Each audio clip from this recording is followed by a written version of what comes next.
If you're an SFP, the world has never been an abstraction to you.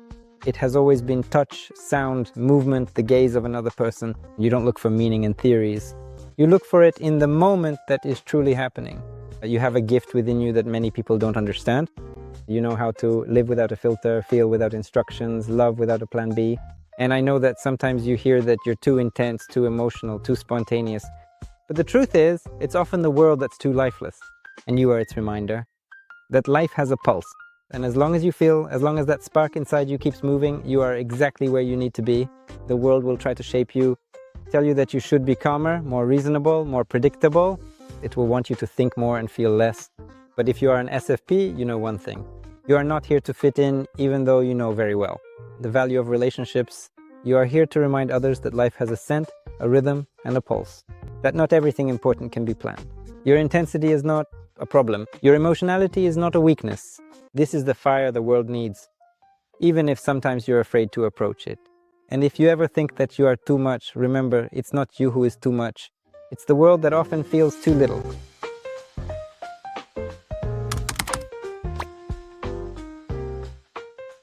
This program is sponsored by Wadzilla, fresh water for your company. Try it free for 30 days. Hi, this is Sophie greeting you. Nicodem. Type Hype, welcome to another episode. Today we're going to talk about the ESFP type. This type, apparently, well, it's like this. It's rarely featured on our channel, but when it is, we're really happy that you're here and listening. You'll see, it's worth it, so stick around until the very end. This type is always on the go, taking action, doing things, and is simply full of activities to get involved in. They do one thing, then another, then a third, then a fourth. That's how they experience reality. Being here, being there, just doing 50 different things at once. And that's how they get fulfilled. And of course, they relax with people, often through some kind of shared activity, doing things together, sharing experiences. I think it's worth adding here that there are types who actually relax with people who do a lot, who have a lot going on in their day, but they plan and want to fill their day like that. While the ESFP is the type who just bounces around and reacts to reality, like, oh, something just ended here, so I'll go to the store, and while I'm at the store, something else comes to mind, so I'll go somewhere else. So these are the kind of people, the type who really just reacts. Yes. There are downsides to living without a plan. Life becomes very short-term, but there are also huge advantages to being that kind of person. This is the type who reacts excellently in spontaneous situations when you need to respond to stimuli and do something right away. For example, I don't know, there are many situations where you simply need someone who will notice and do something. And these are the moments when sometimes other types, maybe the more planning ones or those who live in their own heads, either don't notice anything at all or they freeze up and can't make decisions. But the ESFP, precisely because they bounce off reality like that, stands out. It's in situations like this that they can really shine, stand out. That's what I was thinking. For example, being the first to give help. Yes, of course. There's often this kind of paralysis where no one knows what to do, especially when there are a lot of people, not just one. Who's going to react now? Who's going to decide? Well, the PSWC at SFP will have that confidence in their actions and will immediately move into action. Yes, and very often they are also skilled in these kinds of manual tasks and they care about other people. So I think that's exactly where you'll find a lot of them in such professions. Firefighters or nurses, they are also ESFPs, or those kinds of Leisure activity animators, that's a classic example when it comes to ESFPs. All kinds of jobs where a lot is changing, where there are various factors that... especially human factors. Yes, it's a place where you really have to react a whole lot. Exactly. You know, like attracting someone, attaching something here, turning something off there, making a call somewhere else. A lot of those physical jobs where things are also changing. Tasks, right? For example, I once had an employee who was an ESFP and he was a very good worker, but not when it came to procedures and routines. And the company standards that were in place, he would regularly bypass them. He would say things he wasn't supposed to say because that's how it was set up. But then we noticed that we could actually use his tendencies. Yes, so when there's a job like that, you don't really know exactly how to do it because you can't fully predict what will happen there. So we would send him, and he did well. Even if it was 2 or 3 days of work, he would go and take his whole family with him. He would organize it right away so that they had a trip at the same time, and after working those 10 hours, he would still go on the trip. Yes. That it's a burst of energy because ESF He's great at getting anything started, people, parties, projects, but he's not necessarily the type who now wants to. He can even work on something for several weeks, months, or even especially years now. For example, studies. That might be a challenge for SFP, but to do a 2-week course like that, why not? Yeah, sure. Go try something new, meet new people, and just immerse yourself in something for a short while and get something out of it. Although even getting something out of it isn't necessarily required. Right? That's what the development of this SFP is about, to wrap up certain things, some topics, to get things done, things that might sometimes be tedious or difficult. Sure. On the other hand, there are types who are great at checking things off and wrapping things up, but for them, starting is the hardest part. And SFPs are the opposite. They might start many, many things and initiate a lot more than other types would want to, but it's exactly with finishing things that they might have a problem. Yes, and they also really value their freedom so as not to stifle them, not to restrict them. Oh, that's how I would put it, because, okay, we talked about SPs, and you say the same about SPs. Of course, every SP values freedom, but for them, it's mainly about not restricting their movements. They want to do this, they want to do that. There's, let's say, that ISFP, SCP, they'll just shrug it off if they can't initiate something, but the SFP will be very upset if they can't. So these are the important things. And a key aspect of this whole type is their emotionality, their sensitivity, and they hand out these feelings, emotions, and experiences left and right. And these are very much focused on the individual, on appreciating individuality, and often on that. It's also aimed at making the other person feel good as they empathize with their situation, especially if they've had a similar experience themselves. Of course, that's what empathy is about, but it's about really tuning into that specific individual. And often it's detached from what the group wants, what the tribe wants, and so on. So I don't know, an SFP might be someone who would break the rules for the sake of that child, or help them break the rule because they feel the child would be upset, right? Yes, this child needs my attention right now. To slide down the slide. At the water park, even though they're younger and all their peers are older and allowed to go down, the SFP is willing to break the rules for them. If they see that, they'll say, all right, come here, let's go together. Because they'll sense that this particular child needs that feeling right now and is sensitive to, specifically to self-worth, that a sense of self-worth is important. When it comes to SFPs interacting with other people, if they notice someone has low self-esteem, they really go out of their way to boost them up. They consistently support them with kind words, thoughtful small gifts, and sweet little gestures. This is something that SFPs tend to do very, very often in their daily lives, as they truly care about making others feel valued and appreciated. And SFPs are also very focused on receiving these things. Precisely because of their feelings, there are many things they might not understand, like not knowing what the current standards are or what the hierarchy is, or simply that very often, in order to get along well with SFPs, you sometimes have to just give them the space to act beyond what. Because SFP kind of signs a contract that they will act, do a lot of things, help and support, and so on, but sometimes they also want to be favored because of that. So in a way, that agreement is included in the contract. You will always be there to support me whenever I need it. Yes. Regardless of whether it is something that you would normally choose to support or not, simply because I am yours. Right now, I truly need your unwavering loyalty. Yes, because another time I was there and we went somewhere, sorted something out with the car or whatever, and I was there, so it's not that straightforward. It's not like they come with a contract.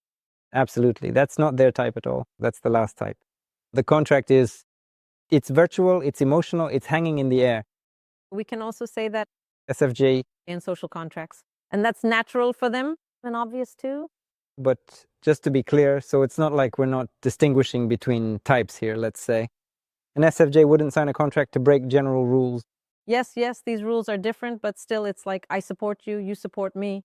You'll break the rule too, and well, here, for me, here, you'll do it on the side, sure, of course, obviously, because we know each other, we're friends, right? Well, actually, every type does that. It's just that, like with everything, some have stronger tendencies. And SFP is also very sensitive, touchy about their reputation, meaning how they are perceived, whether they have the right image. Also about the fact that someone might think, I don't know, believe that, I don't know, say that they're stupid, or even suggest that they might be stupid. That's also something that can really make them afraid. And even just the thought that someone could think badly of them is a real sore spot for ESFPs. This is especially dangerous for young ESFPs, for those who haven't yet learned from life, because an ESFP can fall into the trap of thinking that if people see me in a good light, if people have a good opinion of me, then that means I'm a good person. And in general, EFPs have this tendency, but ESFPs especially, because they simply live in the here and now and with what is happening right here and now. And they don't think about things as a whole. They don't ponder existence or the rules of the world. They simply react to what is happening in the moment. And there really is a danger that an ESFP, seeing that other people think well of them, or even if their closest circle, their immediate bubble, thinks well of them, will think, that means I must be cool, I must be a good person. And then they make up for it with their reputation instead of their character. That can happen too. That is a danger. Yes, like I have this diploma, I also have this certificate and so on, and that should already tell you something about me, not who I actually am, right? And they like to hide behind that. If Yes, on the other hand, on the positive side, this is exactly the mechanism that makes an SFP a really pleasant person to be around, because since they want to make a good impression, they also behave that way. is Prone to various social mistakes, and they can sense when something shouldn't have been said or when something should have been done. And that's exactly what makes SFP, well, in general, EF. For the most part, these are popular types and pleasant to be around. Also because they simply understand what these social rules are about, often these unwritten social rules, and they are able, first of all, they are able to adapt, and secondly, they want to adapt because there are also plenty of types who maybe they understand what the rules are, but they simply refuse. yes.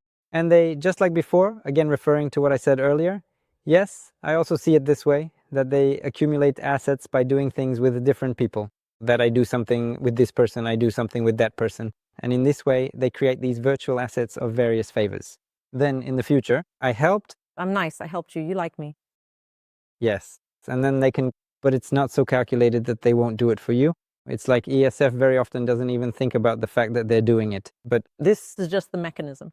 yes. Every type is like that, but SFPs, especially when it comes to helping Well, yes, in an emotional way. And they just keep collecting, and then eventually they might cash it in. And as we said about ISFPs, that ISFPs can be capricious when it comes to making choices. SFPs, above all, tend to be quick and impulsive when it comes to making choices. But when it comes to decisions that are long-term, the kind we talked about, where ISFPs are also consistent. By nature, they have trouble with making decisions, but SFPs don't want to think about it at all. They don't want to think about anything long-term, as if it didn't exist. They desperately want to cover it all up with their frenetic actions and their constant restless activity, doing absolutely anything to avoid thinking about that really long-term future and some daunting grand path, a distant and intimidating grand path that they would eventually have to walk with immense commitment and courage every single day of their lives. this results in the fact that ESFP very often simply can't make a choice because they're just afraid. When they do think about the future, they're simply afraid they'll make the wrong choice. And that's really an important thing for ESFPs. But, well, on the other hand, it's unfortunate. And this is something, for example, that I discussed with a friend, an NTJ, that this young person really lacks. Maybe it's simply a lack of activity. Because, yes, let's say the opposite type would want to fine-tune everything perfectly, exactly thinking, there's no point in doing this, there's no point in doing that, and just go straight along some ideal career path. But sometimes the SFP actually ends up much better off because the SFP just goes for it. To some random situations here, they'll go and do something like, I don't know, being a host or hostess or something like that. Then they'll go somewhere else, meet different people. And then those people will say, hey, listen, do you have a job? Or no? Then come over to us because we have... And in this way, not only do they gain experience that will help them later, because you can't really plan out experience like that.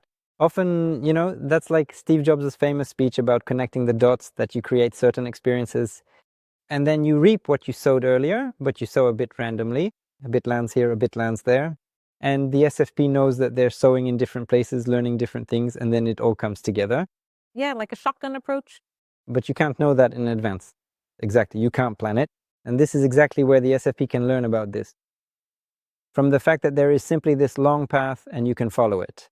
And you can plan everything out exactly like that. But the NTJ can learn from the SFP that sometimes you have to do things that don't always make perfect, ideal sense at every moment, because those are also important things and valuable experiences. That these coincidences, like being exposed to chance events, are something very important, which brings a lot of good things in life. Yes, I think that also has to do with the fact that the SFP really trusts that gut feeling that this is cool, I like it, it appeals to me, so now I'll do it. And isn't it similar with SFPs that it also seems rather capricious, especially to N types, but it's not really like that. It's also based on a lot of data, often unconscious, that the ESFP is just so attuned to reality, to their surroundings, and to life that and above all, they trust their instincts so they can, maybe even without deep reflection, let's say, unlike an ENTJ who would sit down, ponder, make a decision tree, and then choose which path to take based on, I don't know, future predictions, logical steps, or statistics. The ESFP will just choose, and it might look pretty random or rather capricious. But very often it's simply, I don't know, the sum of all that. Of unconscious, even data that they know, and above all, they trust themselves that this will be the right decision now. Because they processed it then. Processing it in the meantime, exactly. That doesn't mean they had 100% effectiveness, but that's the case with everyone. Yes. So if you are an SFP, you absolutely have to write to us. A comment? No, you don't have to. If you want to, then write. We really encourage you to do so. It's 10 seconds, 15, 30. Seconds. You can't. No, you can't. Right, 30 seconds. Click, and it's enter right away. Be sure to write to us, or if you know an SFP, want to share your experiences, have any questions, or want to share something, a story, you're welcome to do so. 3 times. Thank you very much. To Sophia, To Nicodem. Type Hype, and see you in the next episode.